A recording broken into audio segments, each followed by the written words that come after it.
Hello and welcome to Debating Europe's online citizens panel about addressing structural racism in Europe. I'm Joe Litabarski, the editor of Debating Europe, and joining me today are two European policymakers who will be responding directly in a town hall style format to questions posed by European citizens. This panel is being recorded as part of our partner think tank Friends of Europe's annual State of Europe Roundtable event. So the two policymakers are Helena Dalli, European Commissioner for Equality. Thank you very much for joining us, Helena. Thank you for inviting me. And also Samira Rafaela, a member of the European Parliament sitting with the Renew Europe group and co-chair of the Anti-Racism and Diversity Intergroup. How are you, Samira? Thank you very much. Yes, I'm great. It's good to be here, and thank you also to the Commissioner that you're here. Thank you to you both. And we also have a panel of six European citizens joining us. And over the next 30 minutes, they're going to be putting their questions to these two policymakers. So we don't have a lot of time for the debate. I think we all understand the broader context this debate is happening in, with protests against racism and with European countries asking questions about their past and how they confront not just structural racism today, but historical racism. So we're going to go straight into the panel with Martina, who's going to ask the first question. Martina, take it away. Hello. During the lockdown, we have witnessed the murder of George Floyd and the rise of outrage and protests all around the world. So as a young internationalist and a founder of Europeans United for Humanity, I wonder if you could tell me how can we effectively fight racist attitudes, and consequently, how can we improve our impact in decision-making and also express our disagreement with initiatives such as the recently published European Pact on Migration and Asylum? Thank you.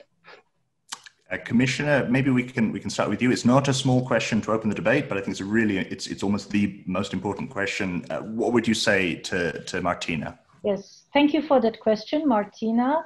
And you make a very good point about attitudes, because we may have the best legislation in the world, but what we have to change really are attitudes and prejudice. So that is really what we have to work on to be effective.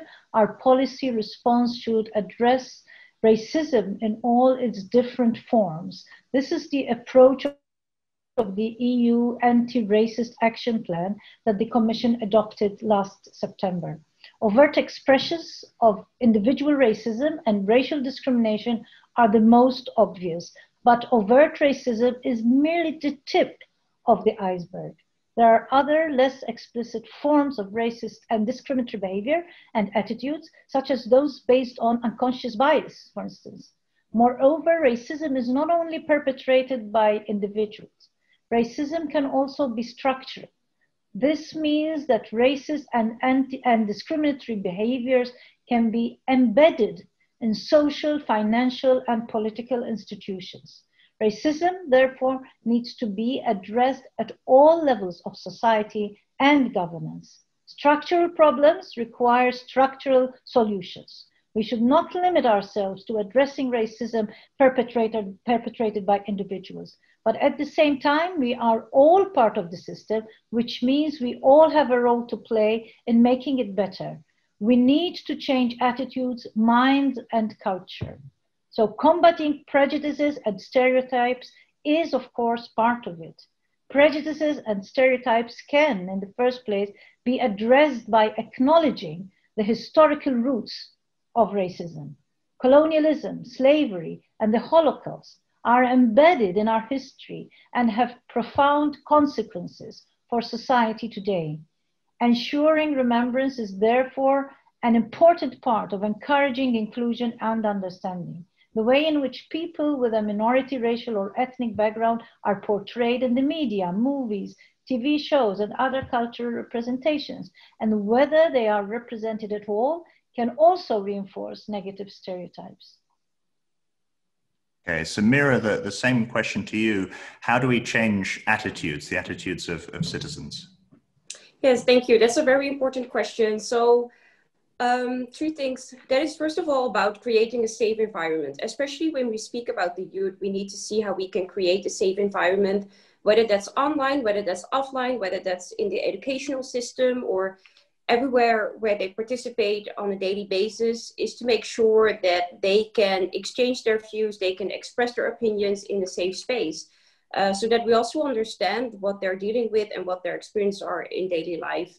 And then the second thing is that what we educate people in general is very crucial. So we need to invest in education that teaches us about the shared history that we have, that teaches us about different cultures, different people, and the way we can have inclusive approaches ourselves. And this is something that we need to start very young with. And I'm very glad that also in the resolutions that we had the recent year in the European Parliament, but also in the action plan, the necessity to have good education about these topics is been recognized. And then the third thing is representation and role models, because if you don't work with role models, then you cannot set the example. So if you really want to fight these racist attitudes, and to make sure that people look at other people equally, you need to have role models, and you need to have them in your own institution, because otherwise you don't get the knowledge, and otherwise you don't get the good example. So that's very necessary. Okay, let's move to the next question. Victoire, I think you have a question. Yes, I would like to know, what does the EU against racism in the institutions, for example, in the areas of justice, labor, health, accommodations, discrimination, and yes, because I feel like there is a glass ceiling which is very difficult to break, and as far as you have a normal situation, it's okay. But if you try as a woman of color to become a judge or a minister, or just, just to be in public relations, or yes, to go on the television, you have to face many obstacles. And I would like to know, what does the EU, are there specific actions to raise awareness about this issue? But for example, also, if I have a problem as a woman of color and I want to go to the justice, what can I do? Because if the judge is, for example, a white man who can't identify with what I have to tell, and the fact that I can't defend myself because it's structural, it's a system, what can we do? And in education, there are so many people of color which are told that, no, you are not clever enough, you will not go to university or whatever. But what can we do just for that? Okay, Helena, how would you respond? There are different aspects to your questions. The first one is the protection offered by the law. Yes. Since 2000, the Racial Equality Directive prohibits discrimination based on racial or ethnic origin in a number of areas of life.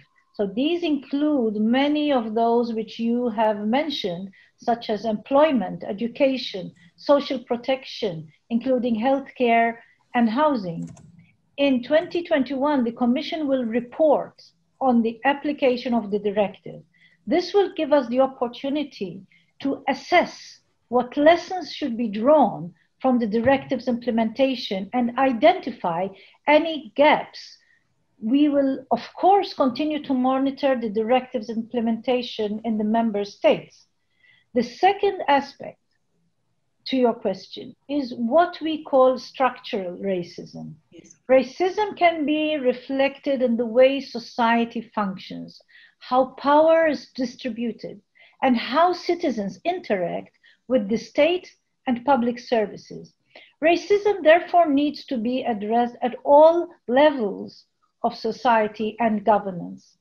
There is no single person or entity responsible for addressing structural racism. We all are responsible. So this is why I believe that the most efficient approach is to combine targeted measures and the integration of equality into all EU and national policies, legislation, and funding programs.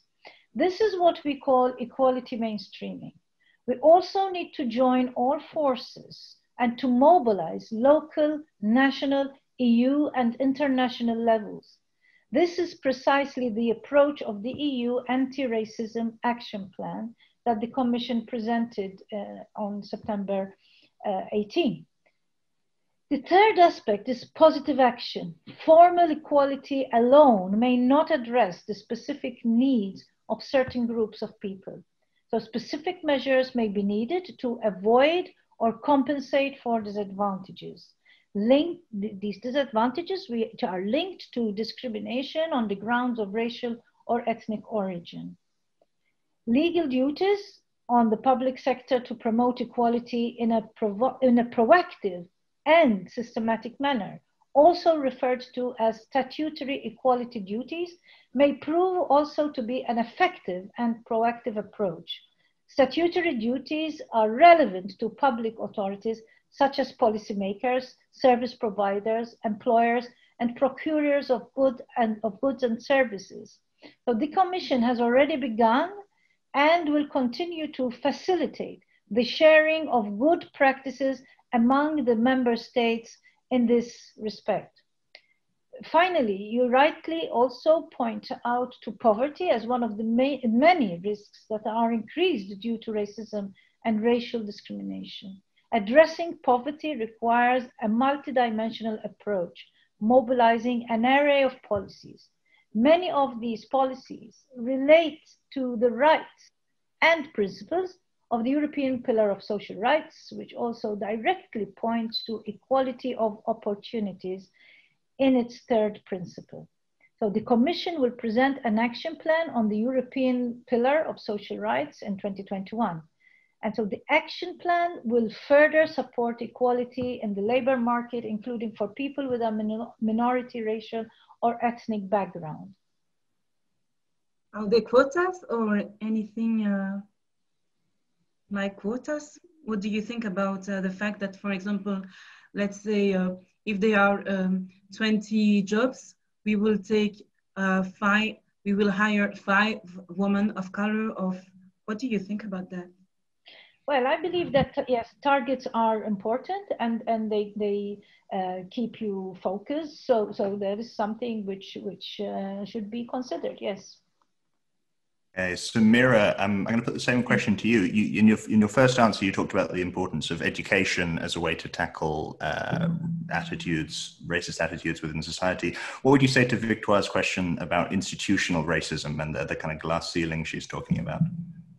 Yes, thank you so much for this question. And when I heard you speak, I could definitely relate. I know what you're talking about. Me too. I speak from experience. Yes, definitely. Yeah. So, what I said in my first answer. So this is why we should not underestimate representation, because basically we really underestimate the power of representation. Because if don't see their role models in their institutions, that in the first place will not encourage them. But in the second place, the quality of legislation, the quality of policies is not the quality that it should be, because the right questions has not been raised by the right persons. So if we evaluate and monitor legislation, we need to make sure that the ones who do that are also diverse themselves, have a different cultural background, are women, you name it and so on, but there needs to be like an intersectional approach to guarantee the quality of policies and legislation. Because I myself, when I came in the European Parliament, I was shocked. I was like, really? Is there, I don't see a lot of women of color, for example. So how am I going to do that?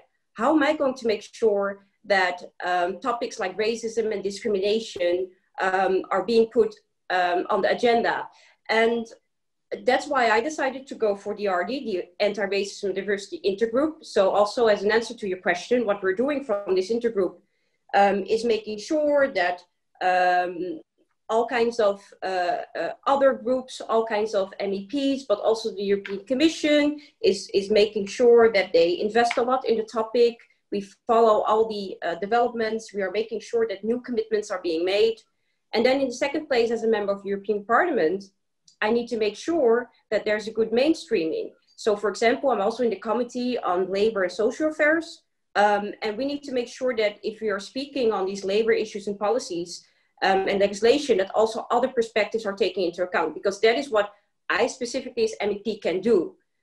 Making sure that you fill the gaps and that you're making sure that details are taken into account that can help and work for example, women of color and people that are disproportionately affected.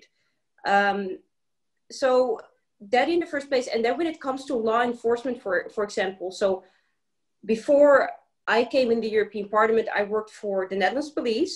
I advised on inclusion, and I always said to them, if you want to keep your legitimacy, if you want to keep your credibility, then you need to work on inclusiveness inside.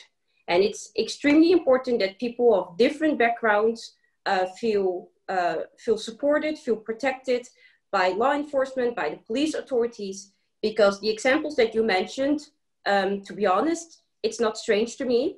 I know about the problem. I know about the specific relationship between police authorities and some communities we have in our society.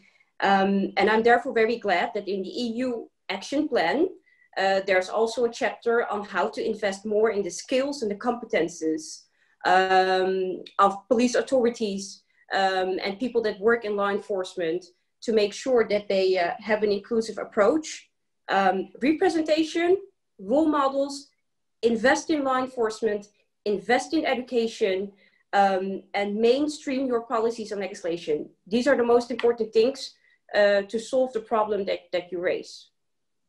Thank you. Okay, Rachel, can you hear me? I think we have a question from Rachel now. Hey, you can hear me, right? Yes, we can. Okay, good. So my question was basically, looking at anti-racism, I really wanted to know what the Commission was actually going to do regarding its own workforce, not only regarding the commissioners, but also the employees. Are they actually going to be taking up any anti-racism workshops, mandatory, of course, and repetitively, because it's not only just a one-off? And during these workshops and these courses that is happening, is it going to be the entire of the European Commission, so all of the employees from the top down? In order for the European Commission to actually lead by example, I think it would be very beneficial for that to actually happen. And then I would also like to know, if they are going to implement these types of workshops, so they having them being mandatory, who are they going to be working with from the outside in order for them to do this main job? Because we do know that the European Commission likes to outsource a lot of things. Commissioner, please. Okay. Thank you for that question. I'm a strong believer of leading by example. I cannot tell others what to do if I am not doing what I am requesting of them myself. So, and charity begins at home, and upholding values starts at home. And that is in our own institution. That is why I am working hand in hand with Commissioner Johannes Hahn, who is the Commissioner in charge of Human Resources, to ensure our policies are aligned. New actions will be implemented under this Commission's mandate to promote diversity and ensure a discrimination-free and an inclusive workplace for all people working here. So the recruitment and selection processes in EU institutions are key instruments to foster diversity, and a series of actions are foreseen in this respect, and training is one of them. For instance, as announced in the EU Anti-Racism Action Plan, human resources professionals will participate in mandatory training on unconscious bias and will acquire further specialization in headhunting and interview techniques. So this will be backed up by equality and diversity screenings of recruitment processes, procedures, and tools. Such screenings will serve to identify any potential risk of bias or discrimination and the remedial actions which will be necessary. So broadening the diversity of commission staff would of course be meaningless if the workplace itself is not fully inclusive. So all staff will therefore be offered regular training on unconscious bias. And we will also run a dedicated internal communication campaign which will cover all aspects of diversity and inclusion. I can only concur with you when you say that tackling racism must come from all fronts. The whole College of European Commissioners, under the leadership of our president, is determined to do everything possible to build a truly anti-racist union, and more generally, to foster a union of equality. In her State of the Union speech on the 16th of September, the president had very strong words. She clearly stated that we need to go from condemnation to action, and that fighting racism will never be optional in the European Union. Another aspect of your question, when you refer to a top-down approach, is the key role played by managers in the Commission.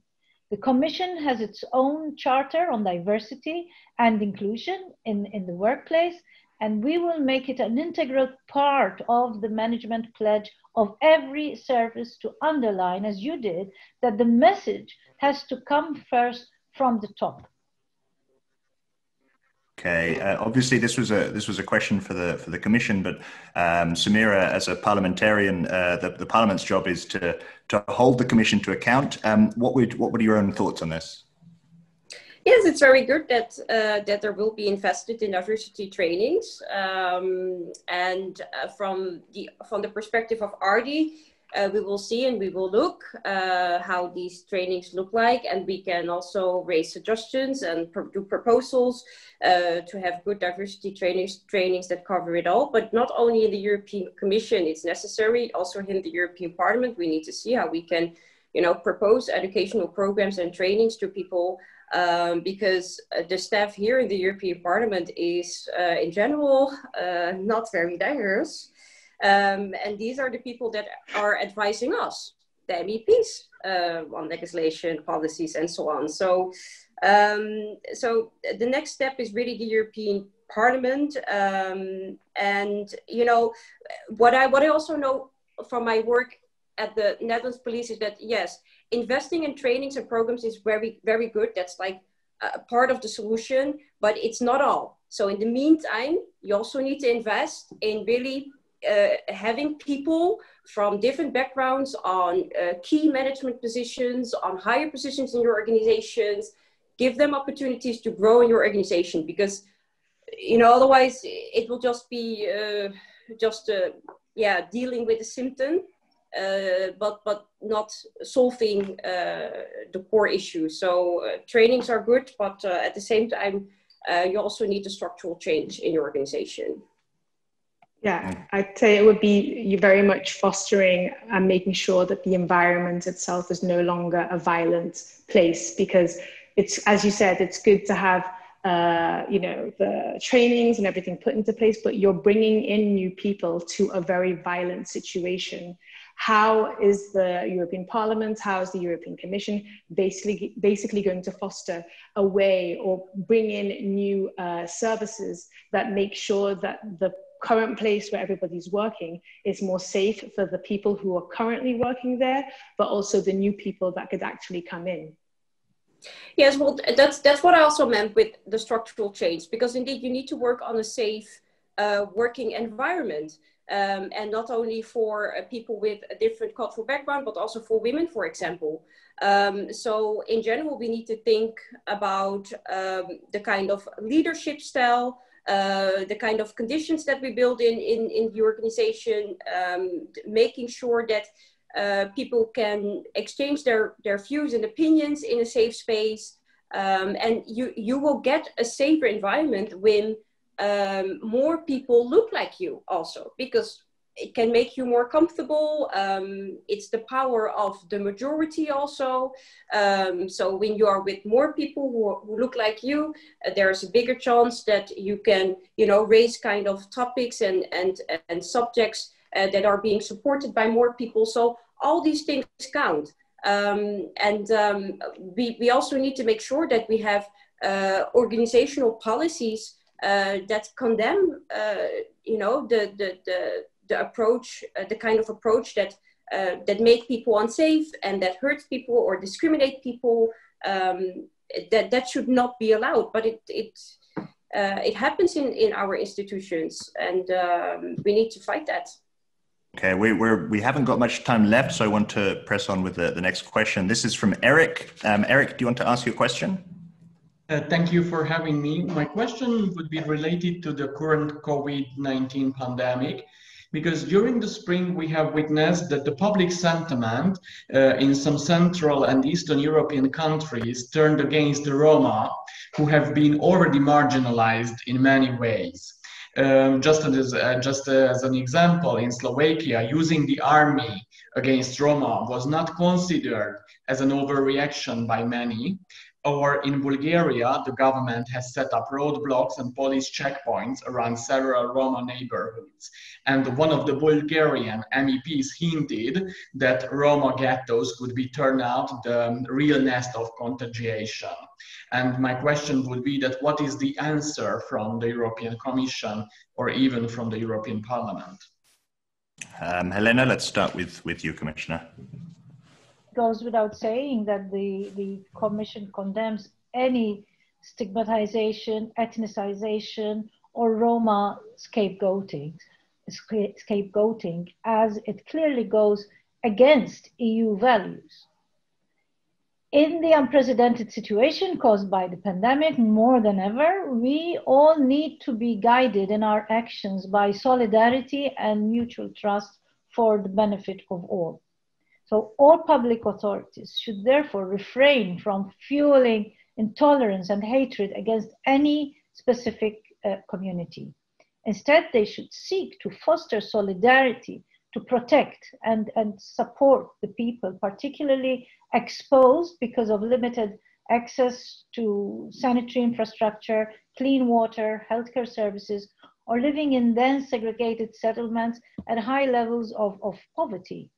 And during the pandemic, the Commission has been in regular dialogue with the member states and has addressed emerging crisis issues, including situations restricting fundamental rights and hate speech prompted by populist discourse antagonizing the most vulnerable minority groups. As you may have heard, the Commission will be presenting an EU strategic framework on Roma equality, participation and inclusion this coming week. And this initiative puts a stronger focus on anti-Gypsyism and discrimination against Roma, in addition to existing focus on socioeconomic inclusion, the education, employment, health and housing. It aims to reduce Roma poverty and promote Roma empowerment and diversity. And Samira, the same question to you. Yes, thank you. And I completely agree with Commissioner Dalli. It's extremely worrying actually to me what I see happening towards the Roma community in Europe, and I'm really shocked by that. And there really needs to be very concrete action and measures to target that. And I'm glad that RD, the intergroup that I'm part of, is very sharp and keen on that. I'm also glad that, of course, the EU action plan is also saying good and concrete things about tackling that.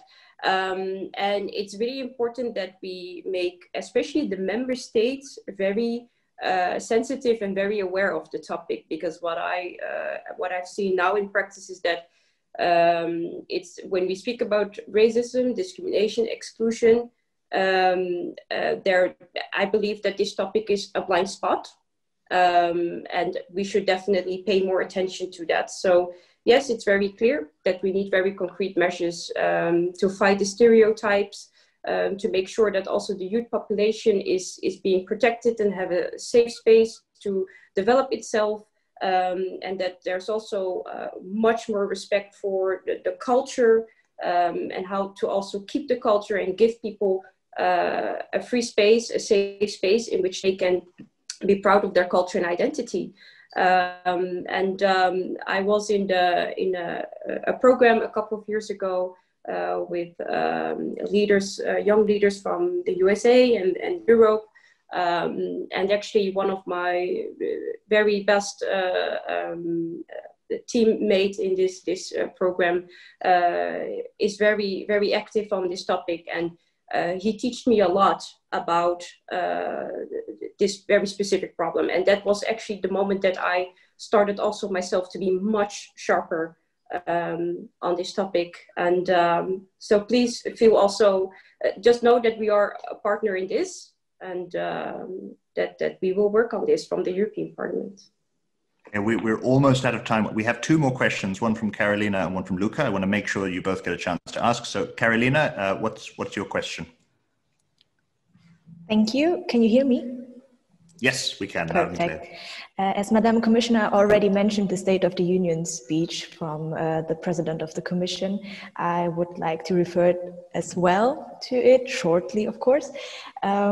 She mentioned the insufficient progress on fighting racism and recommended to build a truly anti-racist union. So therefore, I want to ask, how does the EU want to counteract the growing influence of ultranationalist and xenophobic politics in Europe, since this is resulting more and more in the discourse of hatred, which is mostly Islamophobic or anti-Semitic, and is setting the tone on social networks, for example, as well as increasingly changing the climate hostile towards NGOs?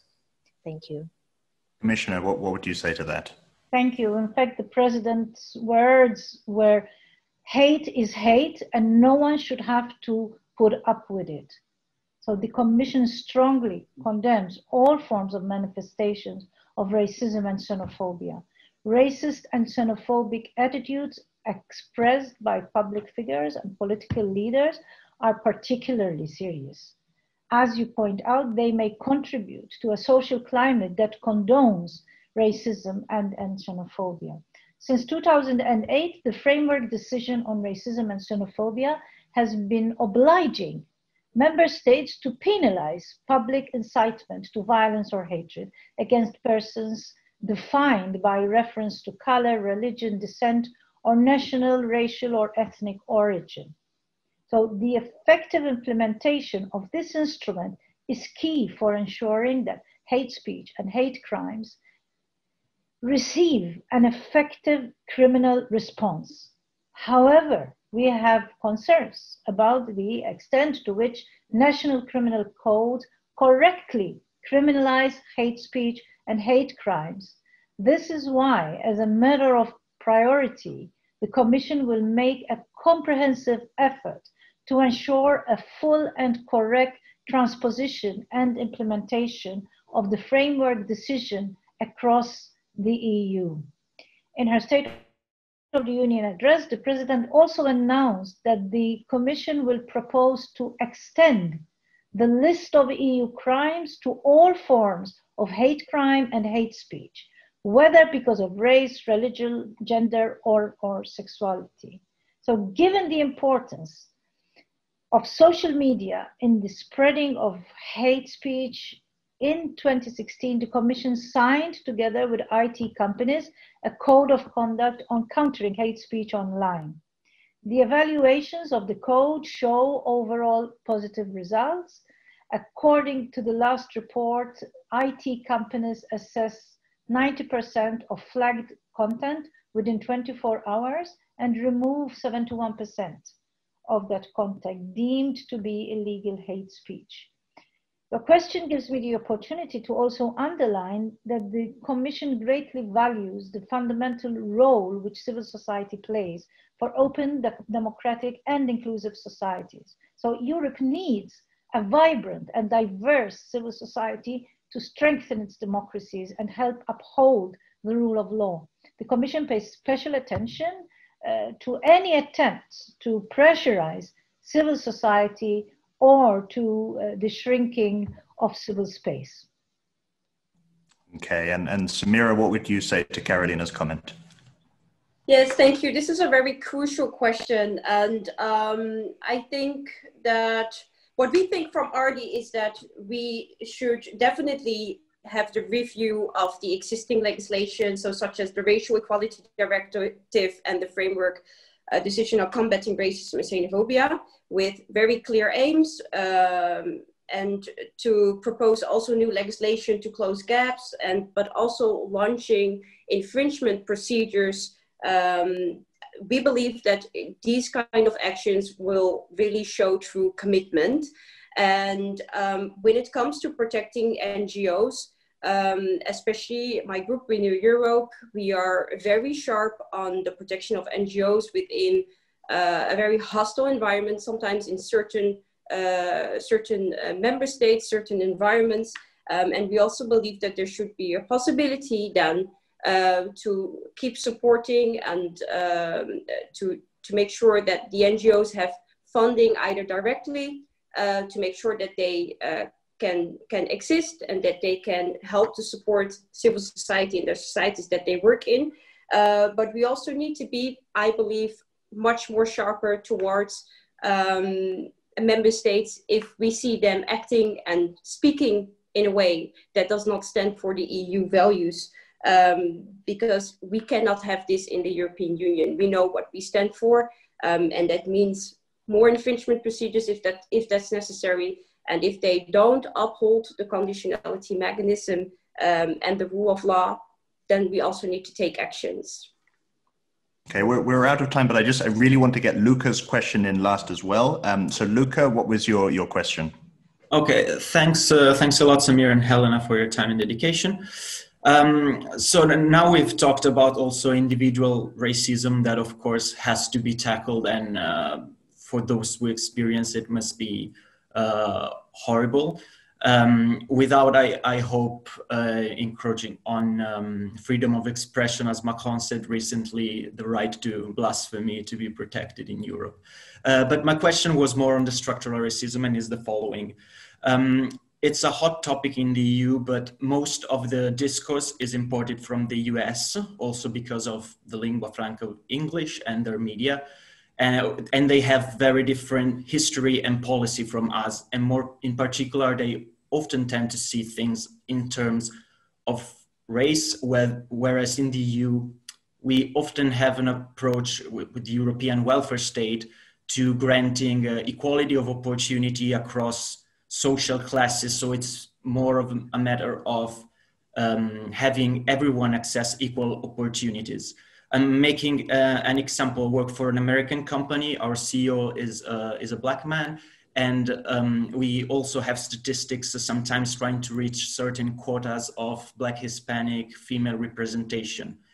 But I don't believe that this works without the structure before it. So if 10 people apply for L'Oréal's brand manager and 9 are women, just 1 is a man, if we want to reach a quota, then the men will be advantaged. And similarly, we have to grant an equal access, so equal. So is there a plan in terms of granting an equal access to quality education, to welfare, to poverty relief, to all the disadvantaged classes, which of course in majority can see an overrepresentation of minorities, in order to have more minority access the labor market equally and reach the opportunities, so to cure the illness and not only the symptoms? Okay, it's a complicated question. We don't have a lot of time, but Commissioner Dalli, what would you say to Luca?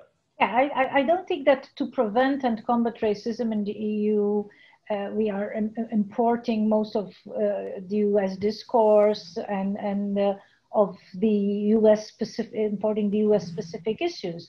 The Black Lives Matter movement, which started as a protest against police violence against African Americans in the US, has become a worldwide examination of racism in all its forms. But our examination has shown that even here in the European Union, we are in no way immune to the phenomena of racism and discrimination. So this has been evidenced in a striking manner by, for instance, the coronavirus crisis, which has exposed or exacerbated disparities and inequalities. So the various stakeholders we have consulted when preparing our EU anti-racism action plan confirmed that racism and racial discrimination persist in our society. So I have heard many stakeholders telling us that if we want our response to be effective, we need to acknowledge that racism is not only perpetrated by individuals, but can also be structural. Many of them have raised the issue of discriminatory attitudes within law enforcement, or the profound consequences that colonialism and slavery have still for today's society. So we also have data showing that much work remains ahead of us, including in the European Union. The EU Agency for Fundamental Rights, for instance, has conducted a wide range of surveys pointing to high levels of discrimination in the European Union. So one of them shows that the racial considerations influence the likelihood of being stopped by the police. One of the 14% of the people surveyed who said they had been stopped by the police in the last year, 40% perceived that the last stop was because of their ethnic origin or immigrant background. We therefore cannot conclude that all these issues are only US specific, or that the notion of structural racism is merely borrowed from US discourse without any meaning in the EU. On the contrary, all the elements I have listed demonstrate that now is the moment to make change and to go from condemnation to action. Okay, the last word to Samira. Yes, thank you. You know, I often get the question, do you think that the situation in Europe is the same as in the USA? And, you know, and then I always say, look, there are differences, and I understand, and we see that, and there are differences. But, you know, what's happening in the USA the recent months, I think, and for years to be honest already, I think we should seriously take that as a warning. We should definitely not underestimate what structural racism can do for years and for years, for years. And I think that here in Europe, we started the debate, the serious debate on racism, structural discrimination, rather late. So if there's something that we can learn from the situation in the USA, is that we need to act very quickly. And I also think that instead of saying that we might adopt things from the USA, I think we need to see how we can also work on a transatlantic basis when it comes to the exchange of best practices, when it comes to exchange of views. So we really need to see how we strengthen each other and how we can learn from each other. Racism is a topic that does not know any borders. It's everywhere. And I think that what we're teaching here also in Europe is to be very honest towards ourselves and to look in the mirror, very honest, and also say to ourselves that we're not doing a great job right now on this topic. And if we would, then we would not have an EU anti-racism action plan. Then we would not have all the resolutions that we voted for in the European Parliament or even in some national parliaments. So the evidence is there. I can speak for myself. I can speak for many people that we have a problem with racism in Europe. And let's see what we can learn from happenings in other countries, the best practices that they invest in.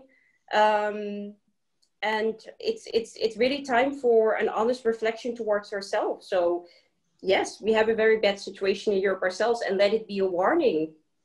What happened in the USA, especially the recent months, we need to take that very seriously because, you know, and especially in a digital age, we are all interconnected with each other. You see that the movements that happened there really came across to Europe. There's a young generation that is international, interconnected. So the movements follow up very quickly, especially in the digital age. And it's all connected with each other. So let's see it as a serious warning and see how we can also help each other out. Okay, we're going to end on that note. We're completely out of time. Thank you to our panel of citizens for putting your questions. Thank you so much, guys. Thank you to Samira and Helena for taking the time to answer those questions. Thank you for watching. And if you want to continue the debate, you can do so at our website, debatingeurope.eu. Thank you very much.